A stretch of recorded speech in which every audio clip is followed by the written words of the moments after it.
গরমকালে ফ্যানের হাওয়া কত ভালো লাগে, তাই না? সুইচ অন করলে জলের পাম্প জল তুলে দেয় ট্যাঙ্কে। এসব কিছুই হলো মোটর। ডিসি মোটর কীভাবে কাজ করে তা তো আমরা পূর্বেই দেখেছি। ডিসি মোটর কাজ করে ডিসি বা ব্যাটারির সাহায্যে।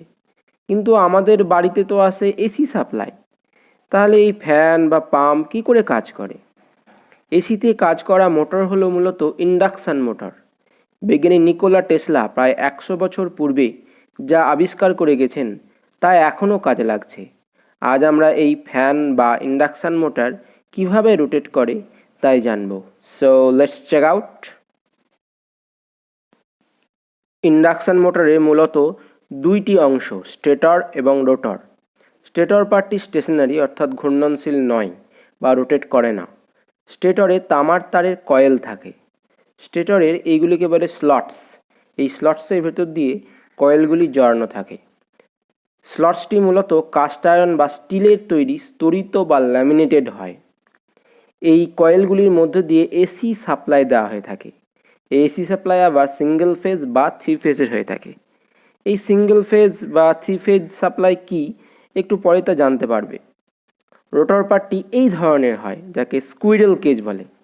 স্কুইরেল কেজের এই দণ্ডগুলির এন্ডগুলি আবার এন্ড রিং দিয়ে শর্ট করা থাকে, যার ফলে সমগ্র স্কুইরেল কেজটি বদ্ধ বা ক্লোজড সার্কিটের ন্যায় কাজ করে, যার মধ্যে দিয়ে কারেন্ট যাওয়া সম্ভবপর হয়।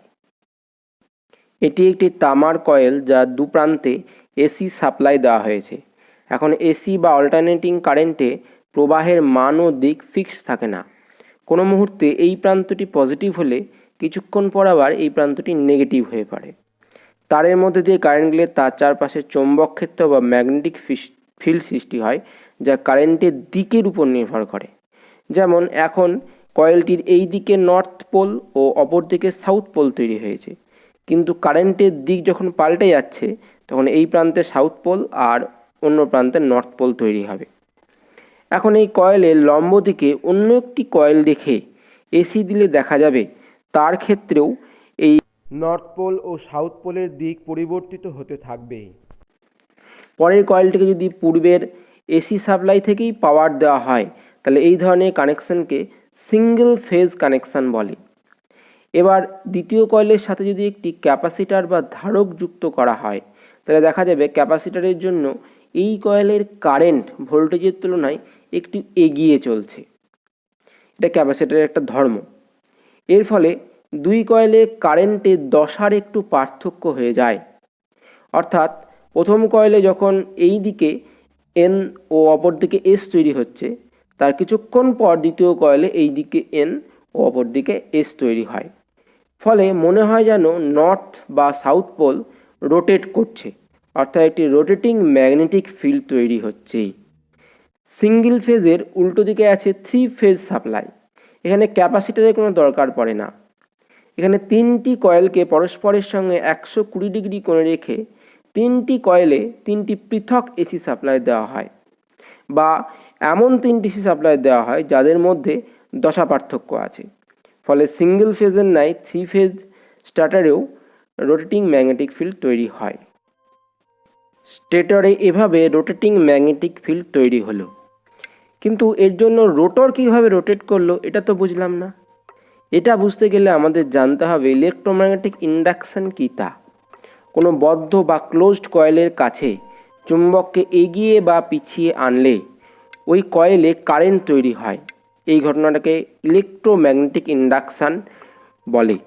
ফ্যারাডের সূত্র অনুযায়ী চুম্বককে এগিয়ে বা পিছিয়ে আনলে কয়েলের মধ্য দিয়ে চৌম্বক বলরেখার সংখ্যার পরিবর্তন হয়। এই চৌম্বক বলরেখার সংখ্যাই হচ্ছে চৌম্বক ফ্লাক্স, অর্থাৎ চৌম্বক ফ্লাক্সের পরিবর্তন ঘটে, যার জন্য এই কয়েলে কারেন্ট তৈরি হয়। এই চৌম্বক ফ্লাক্সের পরিবর্তনের কাজটি ইন্ডাকশান মোটরে করে রোটেটিং ম্যাগনেটিক ফিল্ড। স্টেটরের রোটেটিং ম্যাগনেটিক ফিল্ড স্কুইরেল কেজের সঙ্গে জড়িত চৌম্বক ফ্লাক্সের পরিবর্তন করে। ফলে স্কুইরেল কেজে ইলেকট্রোম্যাগনেটিক ইন্ডাকশানের সৃষ্টি হয় ও স্কুইরেল কেজে কারেন্ট প্রবাহিত হতে শুরু করে। এবার মোটরের নিয়ম অনুযায়ী চৌম্বক ক্ষেত্রে কোনো বদ্ধ তারের মধ্যে দিয়ে কারেন্ট গেলে তা রোটেট করে। এটা আমরা ডিসি মোটরের ক্ষেত্রেই দেখেছি। তাহলে এই নিয়ম অনুযায়ী স্কুইরেল কেজে রোটরটিও রোটেট করতে শুরু করবে। কারণ এক্ষেত্রে কি হয়েছে না, এই যে স্টেটরের যে ম্যাগনেটিক ফিল্ড রয়েছে সেই ম্যাগনেটিক ফিল্ডের মধ্যে রোটরের মধ্যে কারেন্ট প্রবাহিত হয়েছে, তাই রোটরটি মুভ করতে শুরু করবে। এই রোটরের সাথে ফ্যান বা মোটরের ব্লেড যুক্ত থাকার জন্যই ব্লেডগুলো কিন্তু রোটেট করতে শুরু করবে। এখন প্রশ্ন হলো, ব্লেডের স্পিডটি কীভাবে নিয়ন্ত্রণ করা হয়? এখানে স্টেটরে ম্যাগনেটিক ফিল্ডটি যে স্পিডে রোটেট করে তাকে বলে সিনক্রোনাস স্পিড। রোটরে কারেন্ট সৃষ্টির জন্য দায়ী এর রোটেটিং ম্যাগনেটিক ফিল্ড, তাই লেঞ্জের সূত্র অনুযায়ী রোটর এই সৃষ্টির কারণকে বাধা দেওয়ার চেষ্টা করে। ফলস্বরূপ রোটর এই রোটেটিং ম্যাগনেটিক ফিল্ডটিকে ক্যাচ করার চেষ্টা করে, কিন্তু রোটর যদি এই রোটেটিং ম্যাগনেটিক ফিল্ডকে ক্যাচ করে ফেলে তাহলে কিন্তু রোটরটি থেমে যাবে। তাই রোটর স্পিড দেখা যায় সর্বদা সিনক্রোনাস স্পিড থেকে কম হয়ে থাকে।